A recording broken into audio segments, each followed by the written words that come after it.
నమస్తే, welcome to Shri media. నేను మీ విష్ణుప్రియ.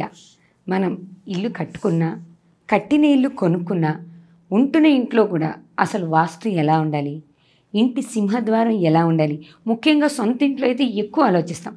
సింహద్వారాలు ఎలా ఉండాలి, దేవుడి గది ఎక్కడ ఉండాలి, దేవుడు ప్రతిమలు ఎటుండాలి, ఇలా మనకి రకరకాల సందేహాలు ఉన్నాయి. ఈ అన్ని రకాల సందేహాల్లో కొన్నిటి వరకు మాత్రం ఈరోజు వాటి సమస్యలకి, ఆ సందేహాలకి పరిష్కారం చూపించడం కోసం వాస్తు ప్రముఖ సిద్ధాంతికి సంబంధించిన వాస్తు హరిగారు మనతో ఉన్నారు. వాస్తు పండితులు. మనం హరిగారిని అడిగి మనకున్నటువంటి సందేహాల్లో కొన్ని సందేహాలకి సమాధానాలు తెలుసుకుందాం. నమస్తే సార్. నమస్తే. సహజంగా మనిషి భయంతోనే బ్రతుకుతున్నాడేమో. చాలా భయాలు ఉన్నాయి, ముఖ్యంగా ఇంటి విషయంలో. ఇక్కడ సొంత ఇంటికి, అద్దె ఇంటికి కూడా మనం వాస్తు చూసుకునే అవకాశం ఉంటుందా గురుగారు? అంటే సహజంగా ఇప్పుడు అద్దెకి ఉన్నవాళ్ళు కూడా ఇల్లు చూసుకునేటప్పుడు ఈ వాస్తుని పర్టికులర్గా బాగా పరిశీలించి వెళ్ళాలంటారా? మనము ఒక బిల్డింగ్ లోపల నివసిస్తున్నాము అంటే సొంతిల్లా, అద్దిల్లా, కిరాయిల్లా, ఫ్రీ ఇల్లా అనే దాంతో సంబంధం లేదు. స్థాన బలము అని విన్నారా మీరు? విన్నారా? రైట్. ఈ స్థాన బలంలో ప్రధానంగా ఏముంటుందంటే, మనం ఎలాంటి ప్రదేశంలో, ఎలాంటి స్థలంలో కట్టబడిన ఇంటి లోపల ఉంటున్నాము అనేది ఫస్ట్ పాయింట్. అయితే ఒక ఇంటి కంటే బిఫోర్ యాక్చువల్గా ప్లేస్ చూడాల్సి వస్తుంది. ఎందుకంటే ఏ ప్లేస్ పడితే ఆ ప్లేస్ మనం సెలెక్ట్ చేసుకోలేము. ఒకటి క్లియర్ కట్. ఇప్పుడు ప్లేస్ గురించి మాట్లాడినప్పుడు, ఎందుకంటే ఇప్పుడు ఈ విషయం అయితే మీరు అడిగిన విషయంలో ఇల్లు మాట్లాడారు, నేను ఫస్ట్ ప్లేస్ గురించి చెప్తాను. ఇల్లు కట్టక ముందు ప్రదేశం. ఎస్, అది చాలా ఇంపార్టెంట్. ఇప్పుడు ఒక 4 స్థలాలు చూడ్డానికి బయలుదేరాం. ఎగ్జాంపుల్, మీరు నేను బయలుదేరాం, మీ ఫ్యామిలీ అందరూ వచ్చారు. రైట్. ఒక స్థలం దగ్గరికి వెళ్ళి కూర్చున్న తర్వాత అక్కడ అన్ని దేవతా వృక్షాలు మాత్రమే మొలుస్తున్నాయి. ఒకటో పాయింట్. రెండోది, అక్కడ కేవలము జింకలు మాత్రమే, దాని తర్వాత మనకు ఇది పికాక్, నెమళ్ళు, సో ఇలాంటివి మాత్రమే ఆ ప్రదేశంలో ఉంటున్నాయి.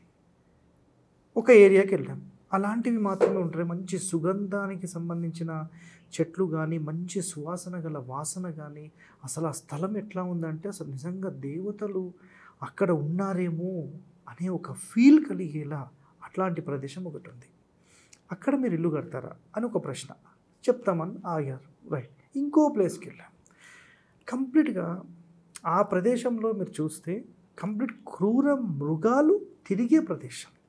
అక్కడ ఒక బాడీ పడింది, అంటే ఈ జంతువులు తింటాయి కదా, అక్కడ ఒక బాడీ పడింది, ఇంకో చోట ఇంకో బాడీ పడింది, మొత్తం ముళ్ళ కంపలు ఇవన్నీ ఉన్నాయి. అసలు అక్కడ వాసన ఎలా ఉందంటే మనుషులను చంపేసో లేకపోతే జంతువులను చంపేసో ఆ వాసన ఎలా కుళ్ళిపోయిన వాసన ఉంటుందో అలాంటి వాసన ఆ ప్రదేశం అంతా కూడా అట్లాగే అనిపిస్తుంది. కొన్ని ప్రదేశాలు చూస్తే అమ్మో ఇక్కడనా, వద్దే వచ్చేసారా వస్తారా. రైట్. సో అలాంటి ప్రదేశం రెండవది. ఇప్పుడు మూడవ ప్రదేశంకి వెళ్ళాం. చాలా ప్రశాంతంగా, చాలా నిదానంగా, అసలు మీరు అక్కడ అడుగుపెట్టిన క్షణం నుంచి చాలా ప్రశాంతంగా అనిపిస్తుంది. సో అలాంటి ఒక ప్రదేశంలోకి వెళ్ళారు. 4వ స్థానం వచ్చారు. మొత్తం ఒక ఊరుంది. ఆ ఊరి లోపల సాధారణ డెవలప్ ఉంది. మీకు అది అక్కడ చూడగానే కొంత అర్థమైంది. సో సాధారణ డెవలప్మెంట్ ఉండే అలాంటి స్థలంలోకి వెళ్ళి మీరు చూసిన తర్వాత అంత అసలు ఎలాగో ఉంది, వీళ్ళ పరిస్థితులు ఎట్లాగో ఉన్నాయి, వీళ్ళ స్థలం తీసుకొని ఏముంటాంలే ఒకటి అనిపించింది. ఇంకో ప్రదేశంలో ఒక మొత్తం లెవెల్గా ఉండే ప్రదేశంలోకి వెళ్ళారు. మొత్తం ఆ పక్కనే మొత్తం శ్మశాన వాటిక ఉంది. ప్లేస్ చాలా బాగుంది. పక్కనే శ్మశానం ఉంది, దానికి గోడ కట్టేశారు. ఒకటి. ఇంకో ప్లేస్, మీరు రోజు అదే రూట్లో ట్రావెల్ చేస్తారు, అదే ప్లేస్ కూడా మళ్ళీ తీసుకెళ్ళాను. మొత్తం రోజు అడ్డమైన కచ్చరా, పందులు, కుక్కలు అన్నీ ఇష్టం వచ్చాడు గలీజ్ చేసి పాడేసి అసలు అక్కడి నుంచి వెళ్ళేటప్పుడు మీరు ముక్కు మూసుకొని వెళ్ళొస్తారు. అలాంటి ప్రదేశంలో కంప్లీట్ మట్టి పోసేసి నీట్గా లెవెల్ చేసి మీకు చూపించారు. ఆ రూట్లో ఒక సింపుల్గా ఎగ్జాంపుల్ మాట్లాడుతున్నాం, ఎందుకంటే భూమి పరీక్ష అనే మాట్లాడడంలో ఎన్నో ఉంటాయి. ఓకే. ఫస్ట్ కండిషన్ ఇక్కడ నుంచి మొదలవుతుంది. మీరు కిరాయిలు, సొంత ఇల్లు అనేది సెకండరీ, ఇక్కడ నుంచి మొదలవుతుంది. అయితే మీరు ఇప్పుడు ఈ చెప్పిన ఆ రూట్లో ఏది సెలెక్ట్ చేస్తారు? నేనైతే ఫస్ట్ సెలెక్ట్ చేసుకుంటాను. ఫస్ట్ది టాప్ ఉందా? ఫస్ట్ రీజన్ ఏముండొచ్చు అండి?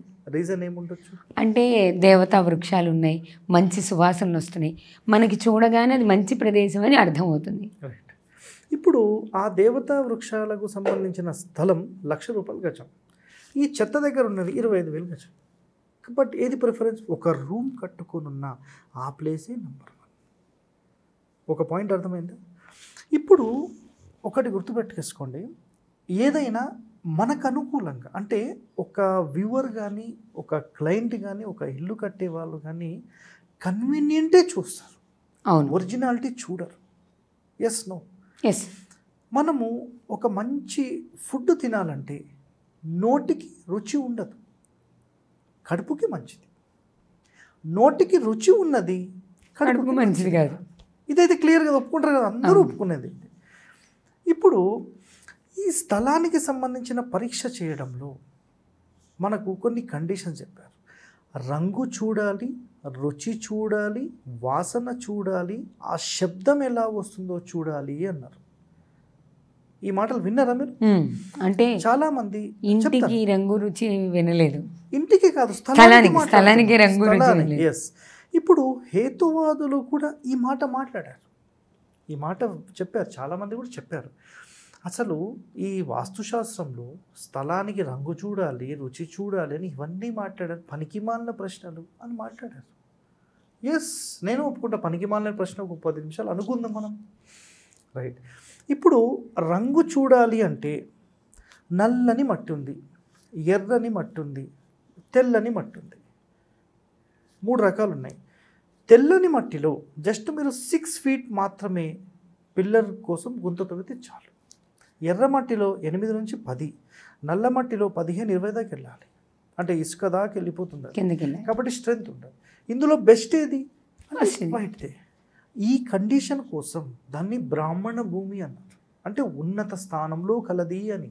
ఓకే. బ్రాహ్మణులు అంటే ఇక్కడ లింక్ లేదు, అది బ్రాహ్మణ అనేది ఒక ఉన్నత స్థానము అనేది కండిషన్ మీద చెప్పడం జరిగింది. అది అంటే బ్రాహ్మణులు ఉండే భూమి అని కాదు, ఆ భూమికి ఉన్న క్వాలిటీని మనం బ్రాహ్మణ భూమిగా చెప్తున్నాం.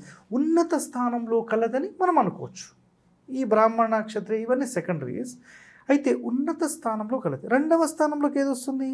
ఎర్రని భూమి. 3వ స్థానంలో పచ్చని భూమి. యాక్చువల్ పచ్చనిది ఇంకోటి వస్తుంది, అది ఓన్లీ ఫర్ బిజినెస్, అంటే వాళ్ళ మైండ్ సెట్ మొత్తం ఆ ప్లేస్లో ఉంటే అమ్ముకోవడమే ఉంటుంది. ఇప్పుడు ఒక బిజినెస్ సెంటర్ పెట్టాలంటే అట్లాంటి ప్లేస్ సూపర్. కొన్ని బిజినెస్ సెంటర్స్ ఎంత అన్నా ఏమన్నా ఉండని ఎప్పుడు రద్దీగానే ఉంటుంది, అసలు మార్కెట్ మొత్తంలో కూడా ఏముండదు, కానీ అక్కడ ఎందుకు ఉంటుందో అర్థం కాదు, ఉంటుంది కదా అట్లాంటివి. నల్లని భూమి ఎవరి కోసం చెప్పారు అంటే, ఇప్పుడు ఎర్రని భూమి అనేది రాజులకు అని చెప్పారు. రాజులు దేనికోసం ఉంటారు? పరిపాలన నిమిత్తం. అంటే ఫర్ ఎగ్జాంపుల్ మనకు ఎమ్మెల్యేస్ అనుకోండి, లేదు పొలిటీషియన్స్ అనుకోండి, లేదు మన గవర్నమెంట్ బిల్డింగ్స్ అనుకోండి, ఎగ్జాంపుల్ ఆర్డీఓ, ఎంఆర్ఓ, కలెక్టరు, ఇట్లాంటివి, పోలీస్ స్టేషన్స్, ఇట్లాంటివి, కోర్టులు, ఇవన్నీ అవన్నీ వచ్చేస్తాయి. ఇప్పుడు ఈ పచ్చని భూమి చెప్పేశాను. నెక్స్ట్ నల్లని భూమి ఎవరి కోసము అంటే శూద్రులు అన్నారు. శూద్రులు అంటే ఎవరు? పనులు చేసుకునేవాళ్ళు. పనులు చేసుకునే వాళ్ళు అనేది ఇక్కడ కండిషన్. పనులు చేసుకునే వాళ్ళకు ఇప్పుడు ఇక్కడ కొంత పని చేస్తారు, ఇంకో చోటికి వెళ్తారు, ఇట్లా పని చేసుకుంటూ తిరుగుతూ ఉంటారు. అలాంటి వాళ్ళు చిన్న చిన్న పాకలు వేస్తారు. అప్పుడు ఎక్కడ వేయాలి వాళ్ళు? అలాంటి నల్లని తీసుకుంటే వెళ్ళిపోతారు. ఇవి యాక్చువల్ క్లాసిఫికేషన్స్ ఇలా జరిగింది. అంటే నాణ్యతని బట్టి, అంతేగాని బ్రాహ్మణ భూమి అంటే బ్రాహ్మణులే ఉండాలి, క్షత్రియ భూమి అంటే క్షత్రియులు కాదు, దాని నాణ్యతని వీటితో పోల్చి చెప్పారు. ఎస్, ఇది ఈరోజు వరకు ఏ యూట్యూబ్ ఛానల్లో కూడా, ఈవెన్ నా హరివాస్తు యూట్యూబ్ ఛానల్లో కూడా నేను చెప్పలేదు. కొంత డిఫరెంట్గా చెప్పాను, కానీ ఇంత డీటెయిలింగ్గా నేను చెప్పలేదు.